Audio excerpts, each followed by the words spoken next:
तो ये कहानी एक पिज्ज़ा डिलीवरी बॉय की है जिसके साथ एक बहुत ही डरावनी घटना घटी। मिलिए जॉन से। वो एक कॉलेज स्टूडेंट था जो पार्ट टाइम जॉब करता था, पर यही जॉब उसकी जिंदगी बदलने वाली थी। रात का 1 बज रहा था। जॉन बस दुकान बंद ही करने वाला था कि फोन की घंटी बजी। एक आदमी ने कांपती हुई आवाज में 4 बड़े पिज्ज़ा ऑर्डर किए। अजीब तो था, पर जॉन को टिप चाहिए थी। तो बस उसने ऑर्डर लिया और डिलीवरी के लिए निकल पड़ा। पता शहर के बाहर एक सुनसान जगह का था। रास्ता एकदम सुनसान था और जैसे जैसे वो आगे बढ़ रहा था उसका दिल घबराने लगा।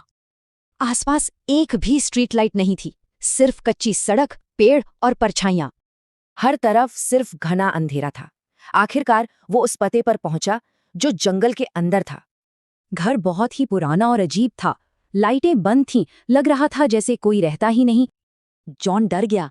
उसने मैनेजर को फोन किया, लेकिन फोन उठा ही नहीं। अब वो क्या करता? वापस जाता तो मैनेजर गुस्सा होता, या फिर उस अजीब घर में जाता। जैसे ही वो घर के पास पहुंचा, अंदर एक हल्की सी लाइट जली, तो उसने सोचा डिलीवरी कर ही देते हैं।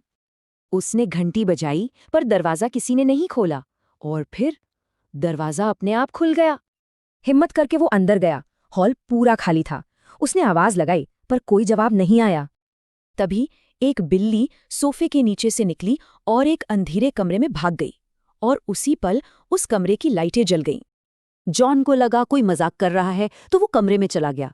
अंदर 2 छोटी लड़कियां बिस्तर पर बैठी थी। उसने पूछा कि पिज्जा के पैसे कौन देगा, पर वो लड़कियां बस उसे घूरती रहीं। और फिर उनकी आंखें सफेद हो गईं।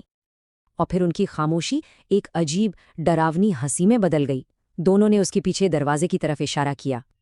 जॉन मुड़ा और उसके ठीक सामने एक औरत खड़ी थी जिसका चेहरा बेहद खौफनाक था।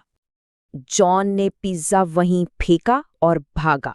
वो अपनी बाइक पर तेजी से निकला, पर टायर पंक्चर हो गया। उसने पीछे मिरर में देखा, वो तीनों धीरे धीरे आ रही थी। वो बाइक छोड़कर जंगल में भाग गया। पुलिस आई और घर की तलाशी ली, पर अंदर कोई नहीं था सिवाय एक जंगली बिल्ली के। अगली सुबह पता चला कि 3 साल पहले उस घर में रहने वाले एक परिवार का मर्डर हो गया था। जॉन समझ गया था, उसने भूतों को पिज्जा डिलीवर किया था। उसने तुरंत अपनी नौकरी छोड़ दी। लेकिन एक सवाल का जवाब आज तक नहीं मिला। आखिर उनका कातिल कौन था और वो फोन किसने किया था?